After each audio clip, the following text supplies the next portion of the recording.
There's been a lot of hype and fanfare about this, the Flextail Zero Pump, as the GOAT of all camp gadgets and the best mini air pump of all times. But the Flextail isn't the only ungulate in town. It turns out there's a lot of mini air pumps that'll stoke a fire or pump up a sleeping pad. I got 11 different ones to compare side by side. I've had most of these for a while now and have used some of them on actual camping and hiking trips. Now we're going to get about as scientific as a third grader who asks too many questions, and we're going to run these through some tests and see if we can figure out which one really is the best. We'll compare the features to try and sort out the goodies from the gimmicks. We'll compare the size to figure out which one's the most compact and lightweight and makes the most sense for backpacking. Then we'll test the most important factor, which is how efficiently these mini air pumps pump up a sleeping pad. Finally, we'll investigate the batteries on these bad boys. And we'll test how tough these things are when you drop them on a rock. Because that would never happen, right? Wrong. Gear up and get outside. First up is this Haven Power Pump. At a price of $32, this pump has a switch instead of a button like most have. While I don't believe that's a groundbreaking feature, I haven't ever had this turn on me while it's in a pack or in my camp box. A neat feature about this is it also doubles as a power bank so that you can charge small electronic devices in the field. The Haven Power Pump comes with 5 nozzles, which should work for most sleeping pads and inflatables. It also includes a pouch and a USB cable. Here we have the Flextail Tiny Pump X. At a list price of about $30, this one prevents accidental turn-ons with a flush button here that you have to double click. That's a common way most of these work. But an interesting feature of this one is they also added a light, so it acts like a very small camp lantern. It is a 400 lumen LED light with a high, medium, and low setting. It also has a handy little hanger hook. This too includes 5 different nozzles, a carry pouch, and a USB cable. At $22, this is the Hengduan Mini Pump Alpha. It looks exactly the same as the Flextail Mini Pump X. I dare say it was made by the same outfit. But this is $8 cheaper. It looks, feels, and functions in the exact same way as the Flextail Mini Pump X, including that light with 3 different brightness settings.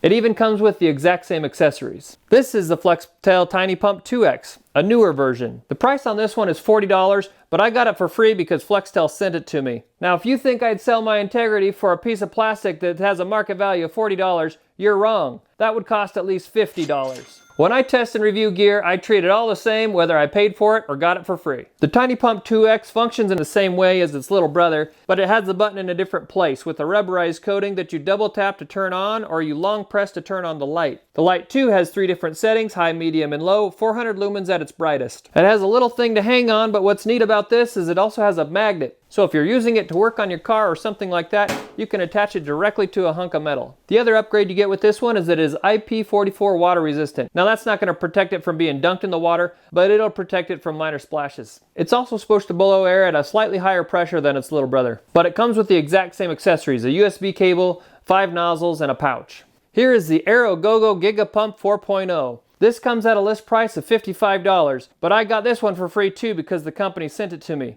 Forget what I said earlier about my integrity only costing $50. It would cost at least $60. Now this looks and functions pretty similarly to that Flextail Tiny Pump 2X, except it has 2 separate buttons, one for the pump and one for the light. You double click either one to turn them on, and that just helps prevent them from getting turned on while they're in your pack.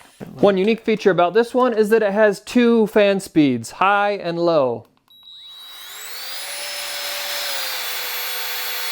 And it comes with similar accessories to the others so far. Next we have the Flextail Zero Pump that everybody's raving about. This comes in at a list price of $53. I bought this with my own money and I paid $42 for it when it was on sale. Now this is noticeably small and compact, which is the main feature they advertise. It's made of aluminum instead of plastic like the others, so that should make it a little bit more durable in theory, but we're going to test that. Now you can tell the engineers put a lot more thought into the design of this one than any of these other pumps. It comes with silicone nozzles that are specific to different types of popular sleeping pads. It's also unique because the nozzle design allows you to pump up a sleeping pad hands-free. This end should fit into your sleeping pad so that you can leave it hands-free dangling there. And a lot of these have a little tag here where you can actually just leave that on your sleeping pad instead of leaving this with the pump. Another thing that sets this one apart from the others is it uses a replaceable CR123A battery.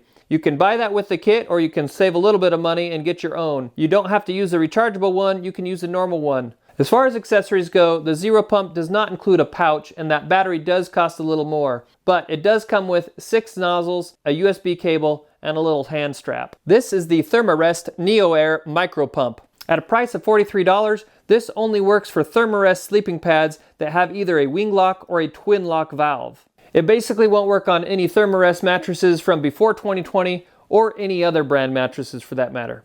And the deflate feature only works on wing lock valves. This is all you get when you buy it. No accessories and no batteries included. Unlike all the other air pumps, this one doesn't have a rechargeable battery. It takes 2 AAA batteries. Given this is only really useful on a handful of sleeping pads, my gut says don't buy this, but let's see how it performs. Here we have the Exped Widget, which sells for $50. Not only can this pump up a sleeping pad, but this can also be used as a power bank and a light. The light's not as bright as some of the others at only 100 lumens, but it does have a high, medium, and low setting. The hanging loop or handle is kind of handy, but it only comes with one universal nozzle that it says has wide compatibility, but I'm not sure about that. There are a couple weird tubes that come with it. I'm not quite sure how to use those yet, and I'm pretty sure it won't work for other things like inflatable toys or pool toys. It does include a USB cable, but there's no pouch with it. Now I wanted to include a few mini air pumps that maybe you haven't heard of before. So I found a few that are generic brands that I didn't recognize off of Amazon that had decent reviews, if you even believe those, and maybe a few interesting features. Starting with this Exor Ru portable air pump. Now prices vary on this. Normally it's $40. When I looked it up this morning it was $36, but when I bought it for $29. This too has a power bank feature and a 150 lumen light that goes on high, medium, or low. Like many of the others, you double click to turn it on.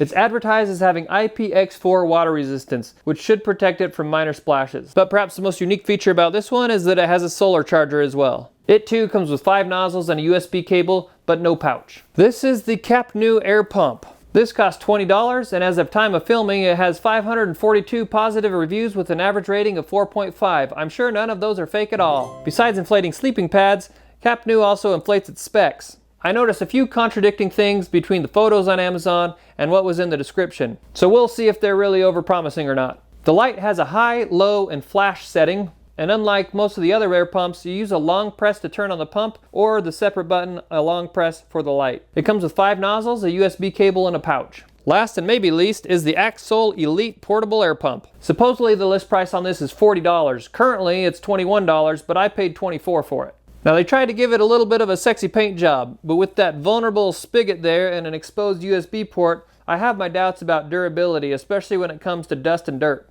It does have a 400 lumen light as well with a high and a low setting, and interestingly they also put a red light in there, but the red light only flashes. It will not go solid. Since red lights are a good way to conserve your night vision, it's really handy when they do go solid. I'm not sure why you'd want to use a red light in an emergency situation since it'd be less visible from the air, but who knows how they come up with these ideas. The button is on the bottom inside the light and flush and uses a double click to turn on like many of the others to prevent turning on in your backpack. This comes with 5 nozzles, a USB cable, a pouch, and a little carabiner. While scoring a feature set on a piece of gear like this is about as subjective as a political pundit's commentary, we attempted to do so anyway. I gave each mini air pump a score out of 5, 1 being the lowest, 5 being the best, based on the amount of useful features that they have. This chart shows the feature score for each of the mini air pumps. The Exor Ru, the Tiny Pump 2X, and the Exped are full of features that are actually pretty useful. The Thermarest is only designed to inflate one type of air pad, so it has the most limited features. A score of 3 would indicate that it has the most basic feature set, meaning it can inflate or deflate a wide variety of sleeping pads. Anything more than that, and it gets a little bit better score, as you can see. But take my scores with a grain of salt and decide what's the most important to you and go from there.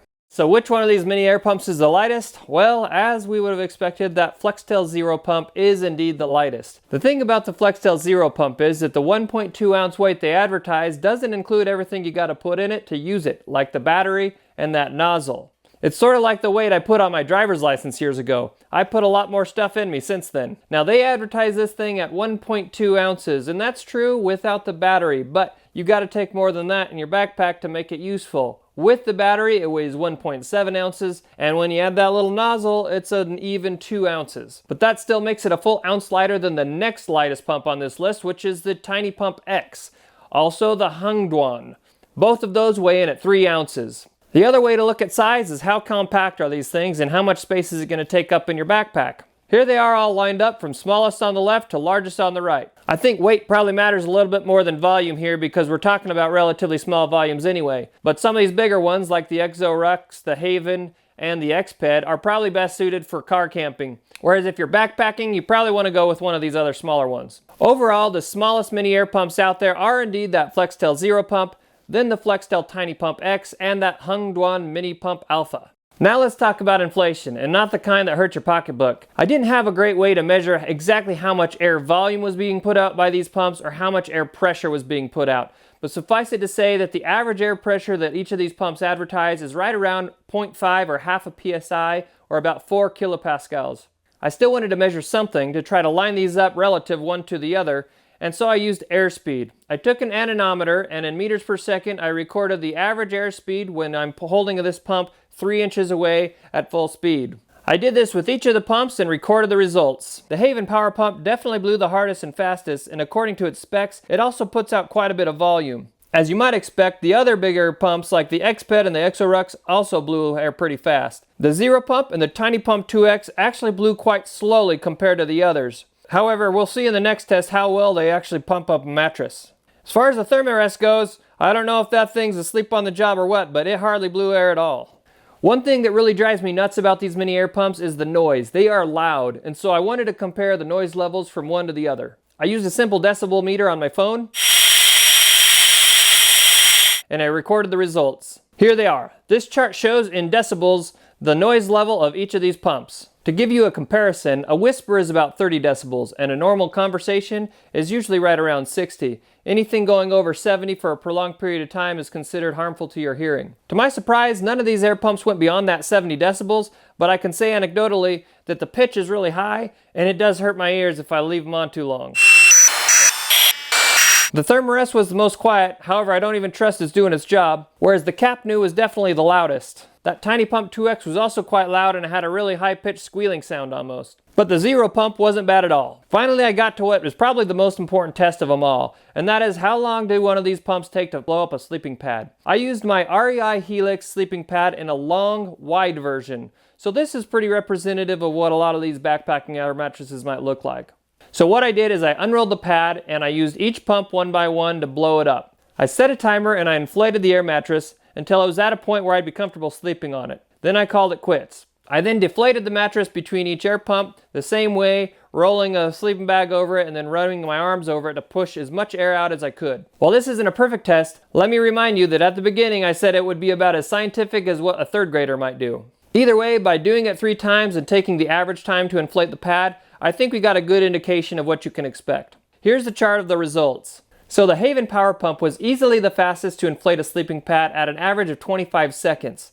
The Evorux wasn't far behind. Right around a minute plus or minus it was the average of the whole group, and I find that totally acceptable personally. The slowest to my surprise were that Axol and then the Flextail Zero Pump. This is where you could really tell that some pumps put out a larger volume of air and at a higher pressure. One big downside in my opinion about that Zero Pump is that it's not able to fully inflate your pad to the pressure I would like. If you're using the Zero Pump, you're probably going to want to add a little more pressure to your sleeping pad just by blowing through your mouth. But what I found totally unacceptable was that Thermarest Neo Air Pump. Now, it's only made to inflate a Thermarest, but I did manage to fashion a nozzle from one of these other pumps to make it go. I waited for minutes and minutes and minutes, and it still did not inflate the air pad whatsoever. I decided to throw in the towel on it. I simply do not think that that air pump does the job, and you should not buy it. It is a piece of trash. Now, let's look at the batteries of these air pumps. All but the Thermarest have rechargeable batteries, and thank the heavens they have USB-C ports and an indicator light. Here's a chart of the battery capacity of these mini air pumps.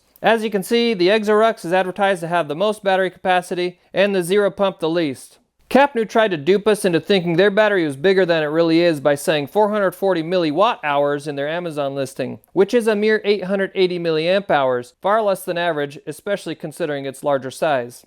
But you might be surprised by how all these performed. So I wanted to test how long these things could run from a full charge until the battery was completely dead. I read in a couple of user manuals that some of these manufacturers recommend you never run it for more than about 10 minutes. So what I did is I set a timer for 10 minutes and I let each pump run throughout that 10-minute window. Then I waited at least 10 minutes before I started it up again. That gave the battery time to cool down and made sure I didn't cause any problems. I would observe the time at which a pump shut off due to a dead battery. Okay, it went out right at 5 minutes. And I noted it, rounded it off to the nearest 15 seconds. This chart shows how they ranked relative one to another. In this chart you can see that the Haven lasted for an impressive 44 minutes and 45 seconds. I did not expect that. The AeroGoGo ran out first at only 12 minutes and 15 seconds, with the Capnew not far behind. The Tiny Pump 2X was slightly better than the medium at just over a half an hour. However, what I can say is on all these pumps, when they reached those last few minutes of power, they were really weak. So I wouldn't expect to be able to inflate a sleeping pad as quickly as I could on a fresh battery once these batteries are getting pretty weak.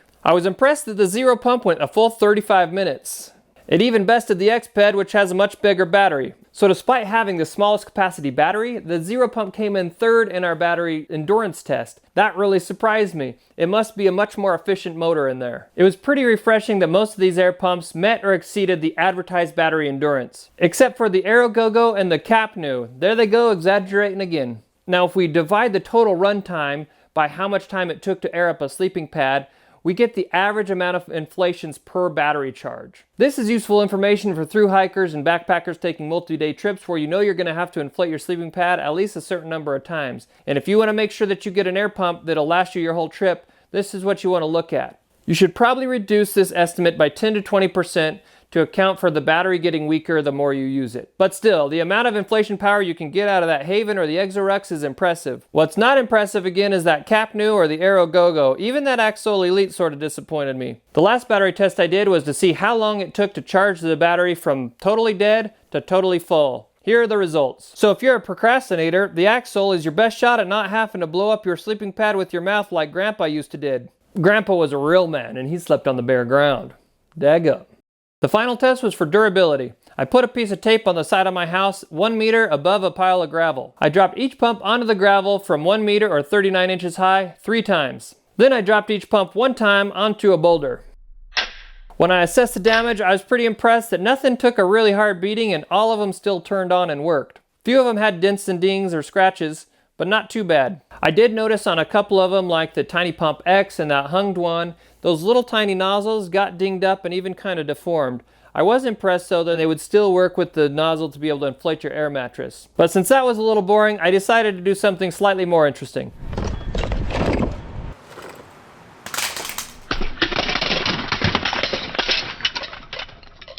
Now I don't know how well that test applies to the real world, but I was impressed that all of them still work except for that AeroGoGo. When I try to turn it on, it beeps, the red light flashes, and it sounds like something's bound up and it just won't go. The light still works, but the pump is no longer functional, even though the outside looks okay. On that Axol, the bottom light cover popped off, and I haven't been able to pop it back in that easily, but again, it still functions. The little button on the Zero Pump got pressed way in kind of wonky and I was worried, but it popped right back out, still works. I gave each pump a score between 1 and 5 for durability, 5 being the highest. The most durable seemed to be the Tiny Pump 2X, the Exped, and the Evorux, which had a couple of very minor scuffs but really showed no signs of damage. These all have a little bit of water resistance as well. They're at least splash resistant. So which mini air pump is best? Here's how they ranked. The Evorux is an excellent option if you're primarily car camping when size doesn't matter. Overall, it has some really useful features and just performs the best. The Flextail Tiny Pump 2X is a great all-around option. While its inflation time is pretty average, it's as tough as a tank and has useful features, and it's still nice and compact even for backpacking. It is hard to argue against the Flextail Zero Pump, which is indeed the most compact and most lightweight pump of every one we tested. The main downsides I see to the Flextail Zero Pump is that the inflation is a little bit subpar compared to the rest. It takes longer to inflate a sleeping pad, and it doesn't really put in enough pressure, so you're probably going to want to top off your sleeping pad blowing through your mouth. I would also be slightly concerned about that battery compartment.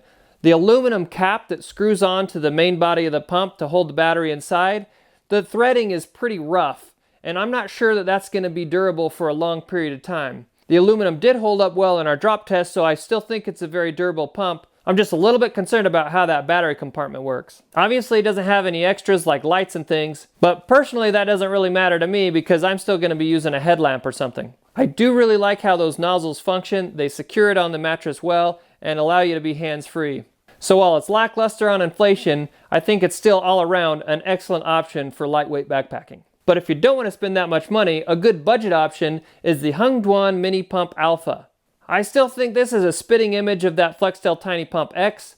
It's the same size, weight, and form factor. But because it's cheaper than that Tiny Pump X, why not save a few bucks? In case it wasn't clear, under no circumstances do I think you should buy the Thermarest Neo Air Mini Pump. That's a one-trick pony that can't even do its one trick. I would also pass on that AeroGoGo GIGA Pump 4.0 for its poor battery performance and questionable durability. The other ones I personally wouldn't be interested in are that Capnew and the Axol Elite. Thanks for sticking with me through all that. Usually it's only my mom who's willing to listen to me talk that long. I'd sure appreciate it if you take the time to leave a comment and let me know if there's other gear you'd like to see me test head to head. Let me know what you think of this test as well. Then gear up and get outside.